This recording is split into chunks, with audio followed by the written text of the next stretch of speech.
O Alvin Toffler dizia já mais ou menos há uns 20 anos atrás: os analfabetos do século XXI não serão aqueles que não sabem ler e nem escrever, mas aqueles que não sabem aprender, desaprender e reaprender.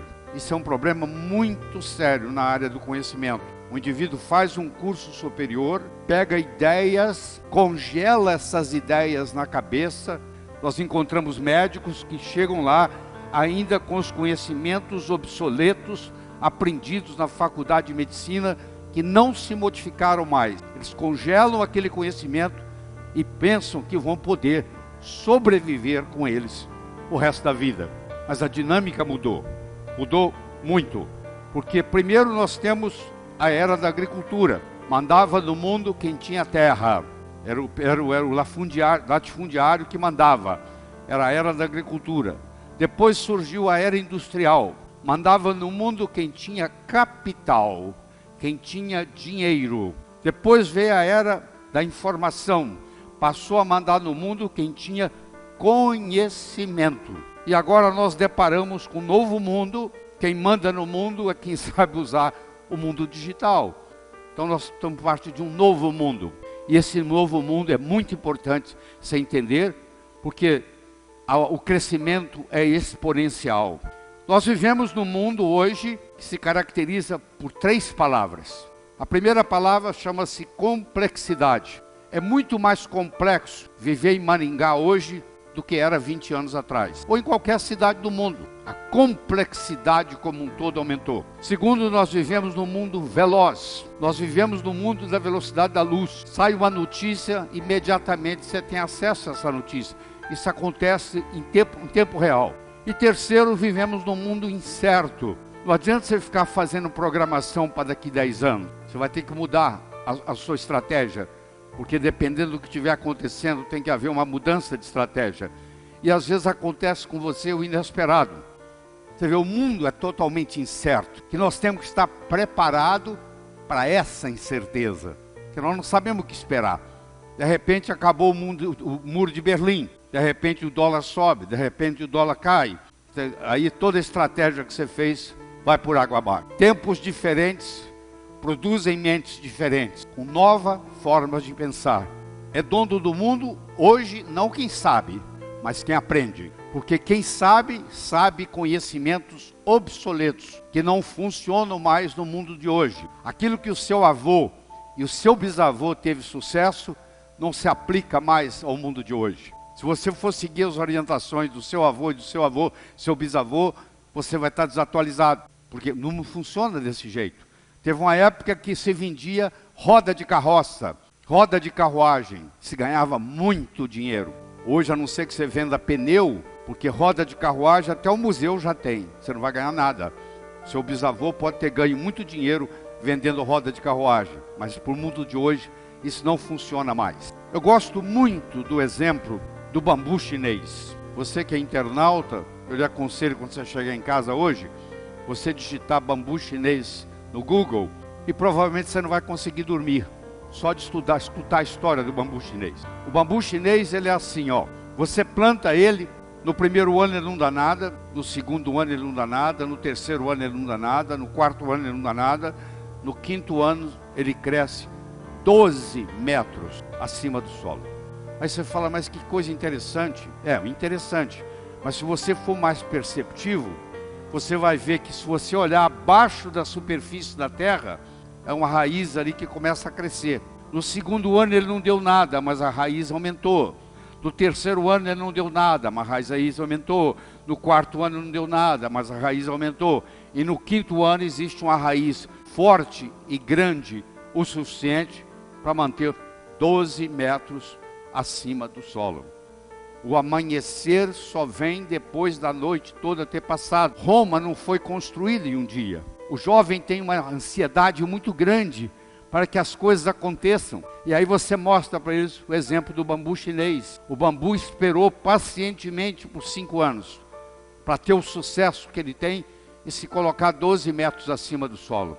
Que paciência e persistência são 2 características que distinguem o profissional do amador. A sua aplicação para o doutorado não foi aceita dessa vez e, portanto, você não é elegível para a posição de professor associado. Em conclusão, nós achamos que a sua hipótese é mais de caráter artístico do que propriamente físico.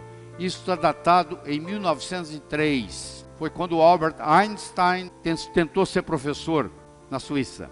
E isso que ele recebeu, esse comunicado. Mas com isso, Albert Einstein não desistiu. Ele continuou persistente, ele chegou a ganhar prêmio Nobel e ele é considerado pela maioria o homem mais inteligente que viveu no século XX.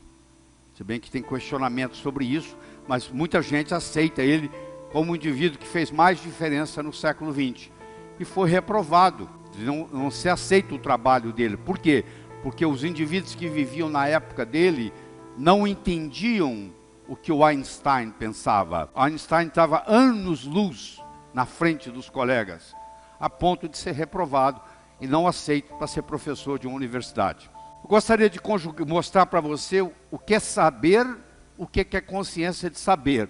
Eu vou começar pelo número 1. Eu não sei e não sei que não sei. Quer dizer, eu tenho uma coisa que eu não sei fazer, mas eu não sei que eu não sei fazer essa coisa. Esse é o primeiro degrau.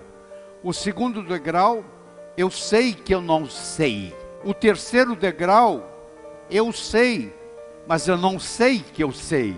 Se você sabe, mas não sabe que sabe, é como se você não soubesse. É a pessoa que com 75 anos de idade descobre que ela é uma grande pintora ou uma grande escritora e lança seu livro, o primeiro livro, aos 76 anos de idade. Ela não sabe, ela sabia, mas não sabia que sabia.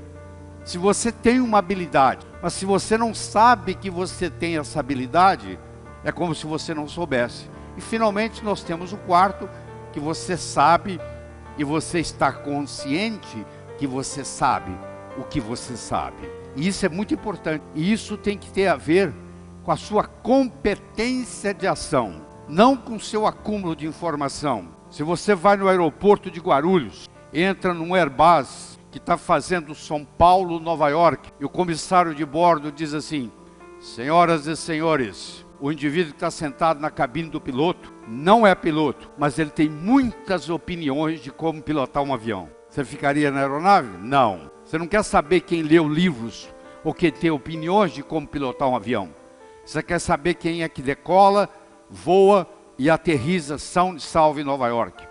Isso se chama competência de ação. No ensino superior, o que nós deveríamos estar fornecendo para os nossos alunos não é o conhecimento abstrato, porque esse entra num ouvido e sai no outro. Você que já se formou há mais de 10 anos, se eu trouxer você de volta para a sua faculdade e der para você a mesma última prova que você fez quando graduando, eu te garanto que você não tira metade da nota que você tirou naquela época, porque muito daquele abstrato que você aprendeu já não existe mais no seu cérebro, sumiu.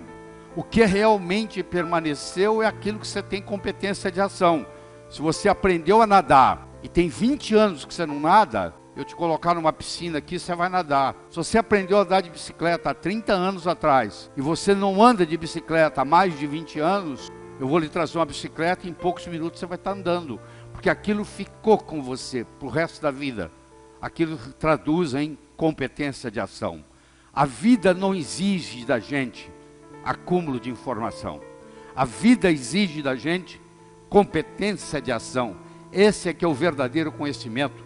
Essa metáfora me acompanha há mais de 30, 35 anos. É um indivíduo atravessando um cabo de aço de um prédio para o outro. Você há de convir que 3 coisas são necessárias. Ele precisa querer, se ele não quiser, ele não anda. Ele precisa de saber, se não souber, ele cai.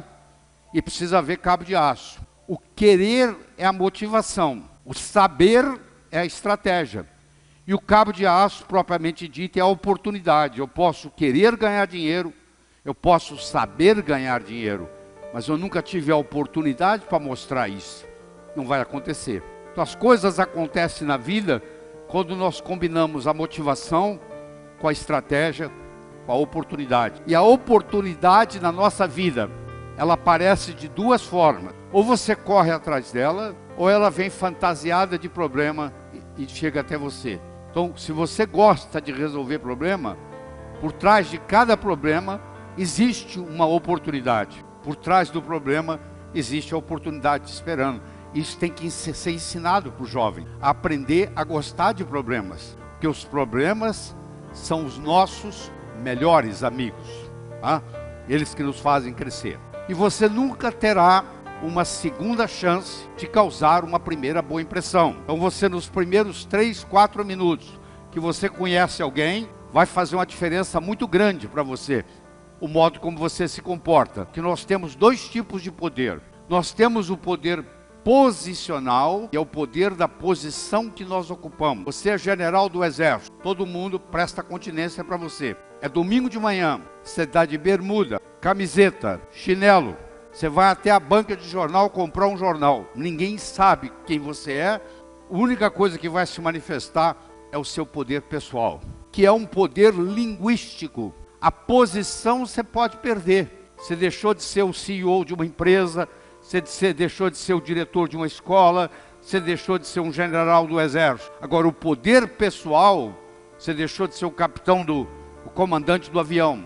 Isso são poderes posicionais. São todos passageiros, todos eles passam. Agora, quando você ensina a pessoa a ter um poder pessoal, no momento que essa pessoa abre a boca, esse poder se manifesta. Isso tem que ser ensinado. A vida tem sempre o direito de nos surpreender, com coisas boas ou com coisas ruins. Nós temos que estar aberto para essa perspectiva, porque tudo o que acontece de importante na sua vida aparece num ângulo de 90 graus. Se eu perguntasse para você quais foram as 3 melhores coisas que aconteceram na sua vida até hoje, eu lhe garanto que pelo menos 2 das 3 não foram programadas. Você não levantou, acordou um dia e diz: hoje eu vou conhecer alguém, que eu vou começar a namorar, que eu vou me apaixonar, que eu vou me casar.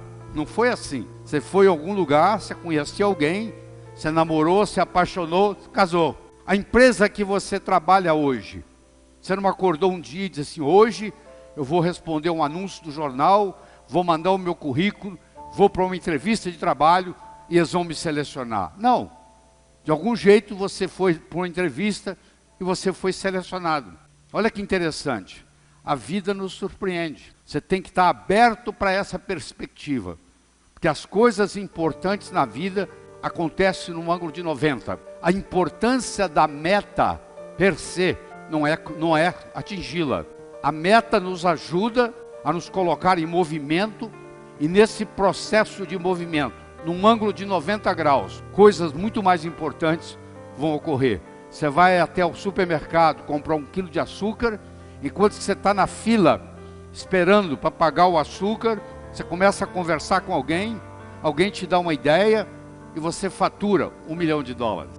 Você foi para comprar 1 quilo de açúcar e você saiu com a ideia de $1 milhão.